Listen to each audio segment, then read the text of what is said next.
بسم اللہ الرحمن الرحیم۔ السلام علیکم ورحمۃ اللہ وبرکاتہ۔ بسم اللہ الرحمن الرحیم۔ عزیز طلباء کرام، ایم اے اسلامیات کے مضمون فقہ و اصول الفقہ کا آج ہمارا سبق نمبر 59 ہے، جس کا عنوان ہے فقہ اسلامی کے اموی دور کی خصوصیات۔ نیا سبق شروع کرنے سے پہلے ہم پچھلے سبق یعنی سبق نمبر 58 کا خلاصہ دیکھتے ہیں۔ پچھلے سبق میں ہم نے فقہ اسلامی کے عباسی دور کی کچھ خصوصیات پڑھی تھیں۔ وہ خصوصیات یہ ہیں جن میں سب سے پہلی علوم و فنون کا سنہری دور تھا، یعنی عباسی دور جو تھا وہ علوم و فنون کا سنہری دور کہلاتا تھا۔ ایسے ہی ایک خصوصیت اس زمانے کی یہ تھی کہ اس زمانے میں حدیث کی جمع و کتابت و تدوین کی گئی۔ ایسے ہی ایک خصوصیت یہ بھی تھی کہ جرح و تعدیل کا فن جو ہے اس زمانے میں شروع ہوا۔ اور ایسے ہی ایک خصوصیت یہ بھی ہم نے پڑھی تھی کہ فقہی مکاتب فکر جو ہیں ان کا وجود اسی زمانے میں پیدا ہوا، یعنی فقہ حنفی، فقہ شافعی، مالکی اور حنبلی وغیرہ۔ یہ اس کے علاوہ جو دوسری فقہ ہیں وہ ساری کی ساری اسی زمانے یعنی عہد عباس میں ہی وقوع پذیر ہوئی تھی۔ ایسے ہی ہم نے پچھلے سبق میں یہ بھی پڑھا تھا کہ ابواب وار فقہی احکام کی ترتیب کے مطابق احادیث کو اسی زمانے میں لکھا گیا۔ ایسے ہی فقہ اسلامی کے عباسی دور کی ایک خصوصیت یہ بھی رہی کہ اصول فقہ، قواعد فقہیہ وغیرہ کا اجراء اسی زمانے میں ہوا۔ ایسی فقہی اصطلاحات جو ہیں جیسے فرض، واجب، سنت، مستحب وغیرہ، ان کا ظہور اسی زمانے میں ہوا۔ اجتہاد کی کثرت ہو گئی، کیونکہ اس سے پہلے اجتہاد موجود تو تھا لیکن کثرت کے ساتھ موجود نہیں تھا۔ تو انشاءاللہ آج کے اس سبق میں ہم فقہ اسلامی کے اموی دور کی کچھ خصوصیات پڑھیں گے، جن میں سب سے پہلی خصوصیت یہ ہے کہ یہ دور اموی دور جو ہے فقہ کا تاسیسی دور ہے۔ ایسے ہی ایک خصوصیت اس زمانے کی یہ بھی رہی کہ مسلمانوں کی باہم فرقہ بندیاں ہو گئی تھی اس زمانے میں۔ ایسے ہی زمانے کی ایک خصوصیت یہ بھی ہے کہ احادیث کی روایت کا سلسلہ جاری ہوا تھا اس زمانے میں۔ اور ایسے ہی زمانے کی ایک خصوصیت کہ آدمیوں کی تعلیم و تربیت کی تیاری مکمل کر لی گئی تھی۔ ایسے ہی رائے اور حدیث کو استعمال کرنے کی جو حد بندی ہے وہ قائم کر لی گئی تھی، یعنی کہاں پر رائے کا استعمال کرنا ہے اور کہاں پر حدیث مبارکہ کو استعمال کرنا ہے، تو دونوں کی حد بندیوں کی وضاحت کر دی گئی تھی۔ ایسے ہی یہ زمانہ اموی دور کا جو زمانہ ہے فقہ اسلامی کا، یہ وہ زمانہ ہے جس میں قیاس، استحسان اور استصلاح وغیرہ کی جو اصطلاحات ہیں ان کا استعمال ہونا شروع ہوا۔ اور پھر ہم آخر میں اس دور کے یعنی اموی دور کے چند مشہور فقہاء کے تعارف پر بات کرنے کی کوشش کریں گے، جس میں مکہ کے مشہور فقہاء پر بات کی جائے گی، مدینہ کے مشہور فقہاء پر تبصرہ کیا جائے گا، اور ایسے ہی شام کے جو مشہور فقہاء تھے اس زمانے میں ان کا تعارف کروایا جائے گا۔ اب ہم بات کرتے ہیں سب سے پہلے کہ فقہ کا تاسیسی دور۔ تو یہ دور یعنی بنو امیہ کا جو عہد ہے، یہ دور حضرت امیر معاویہ رضی اللہ تعالیٰ عنہ کی حکومت سے شروع ہوتا ہے، جو کہ 41 ہجری سے شروع ہو کر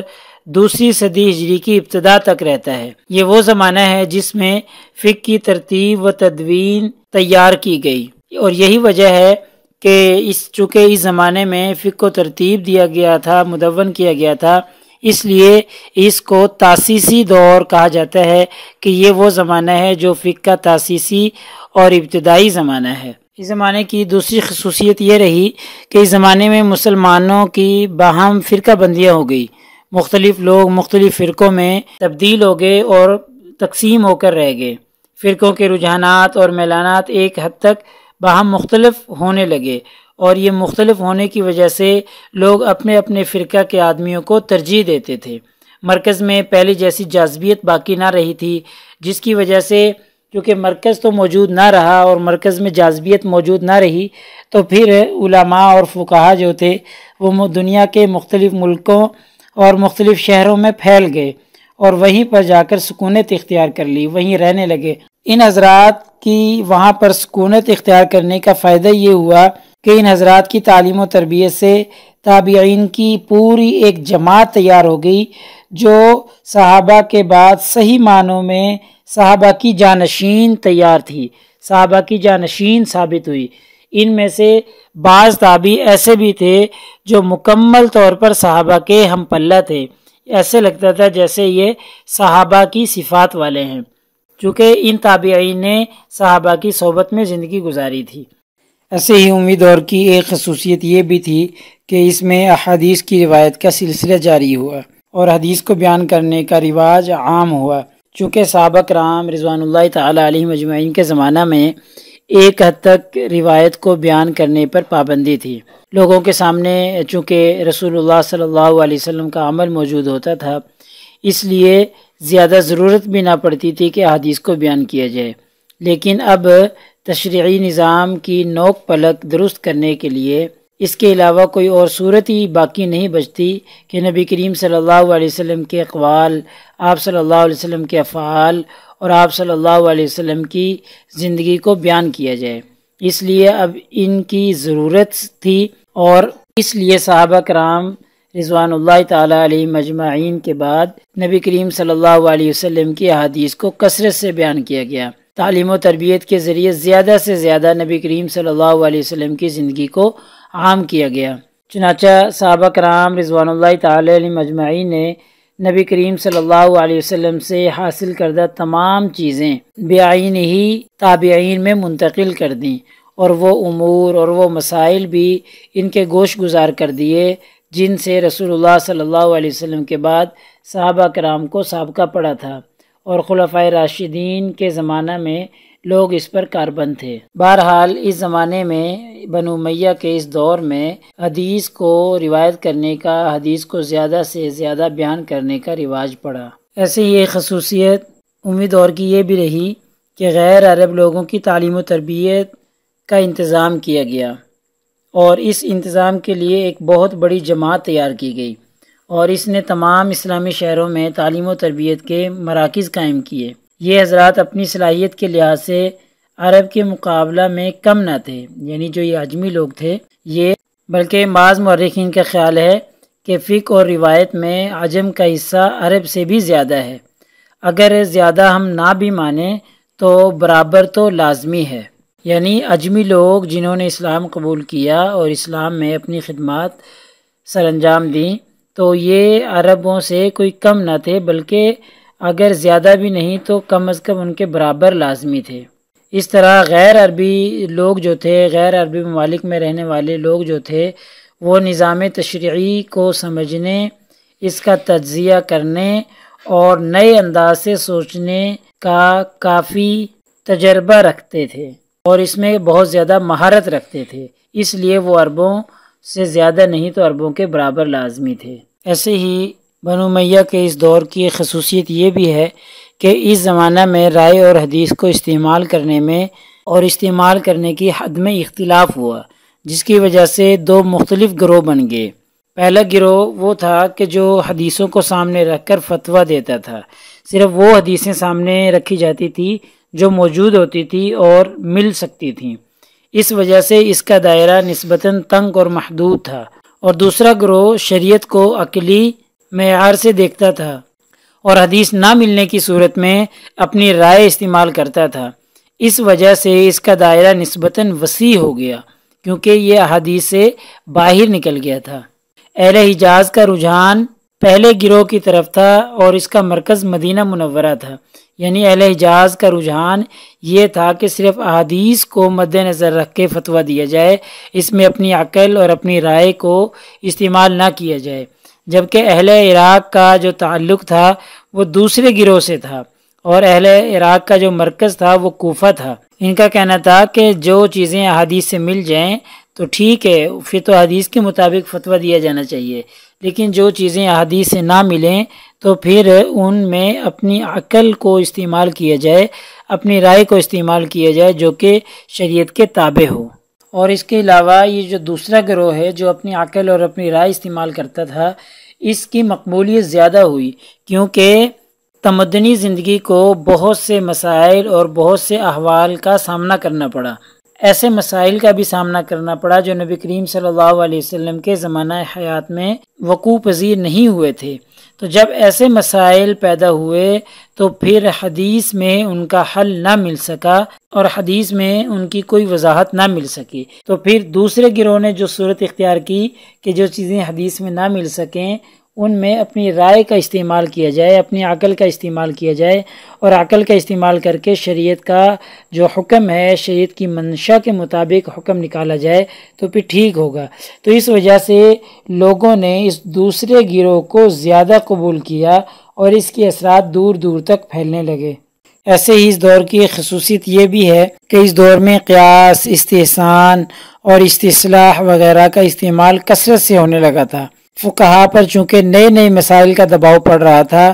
تو پھر ان اصولوں کے بغیر کوئی چارہ کار نہ تھا، اس لیے فقہا نے ان اصولوں کو، ان قوانین کو اپنایا اور ان کے ذریعے احکام کا استنباط کیا۔ لیکن بعض اہل حدیث حضرات نے ان قوانین کے خلاف سخت آواز اٹھائی، حتیٰ کہ بعض اہل حدیث نے قیاس کے استعمال تک کو ناجائز بتا دیا۔ لیکن عملی زندگی سے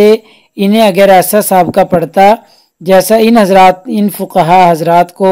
ان علماء حضرات کو پڑا تھا، تو بڑی حد تک اختلاف کی نوعیت میں فرق ہو جاتا۔ یہی وجہ تھی کہ اختلاف میں جو شدت تھی وہ زیادہ دیر برقرار نہ رہ سکی، بلکہ کچھ دنوں کے بعد ان کے شاگردوں کے درمیان باہمی استفادہ کا سلسلہ قائم ہو گیا، اور شاگردوں کو سمجھ آ گئی کہ یہ اختلاف کسی دلیل پر مبنی نہیں، بلکہ یہ اختلاف بطور اختلاف ہے۔ بہرحال اس زمانے میں قیاس، استحسان اور استصلاح وغیرہ جیسی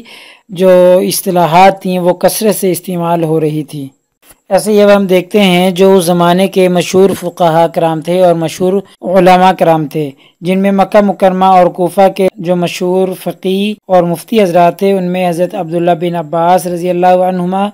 حضرت مجاہد بن جبیر رضی اللہ عنہ، حضرت اکرمہ،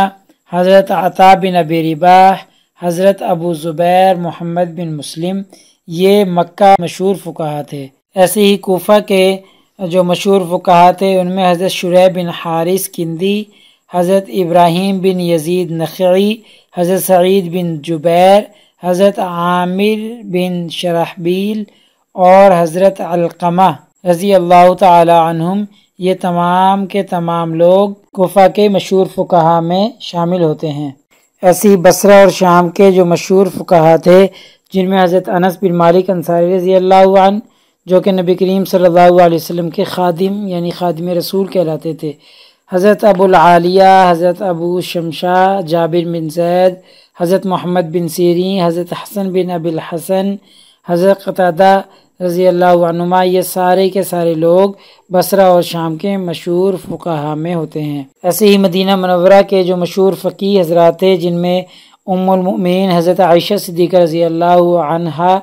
حضرت عبداللہ بن عمر، حضرت ابو ہریرہ رضی اللہ عنہم، اور ایسے ہی حضرت سعید بن مسیب مخزومی، حضرت عروہ بن زبیر بن عوام، حضرت عبداللہ بن عبد الرحمن، حضرت علی بن حسین، حضرت عبیداللہ بن عبداللہ،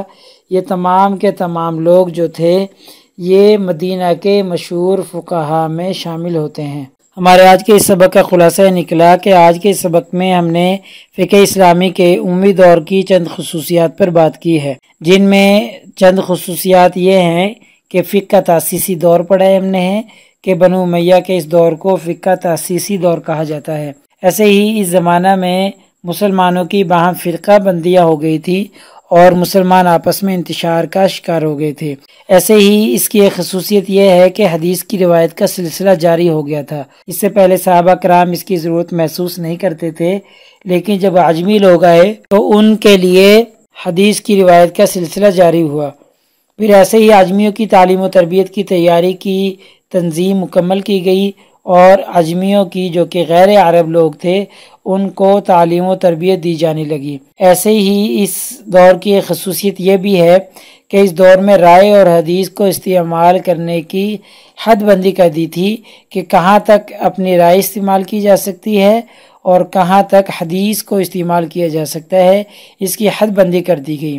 ایسے ہی ایک خصوصیت قیاس، استحسان، استصلاح وغیرہ اس طرح کی اصطلاحات اسی زمانے میں رواج پذیر ہوئی تھیں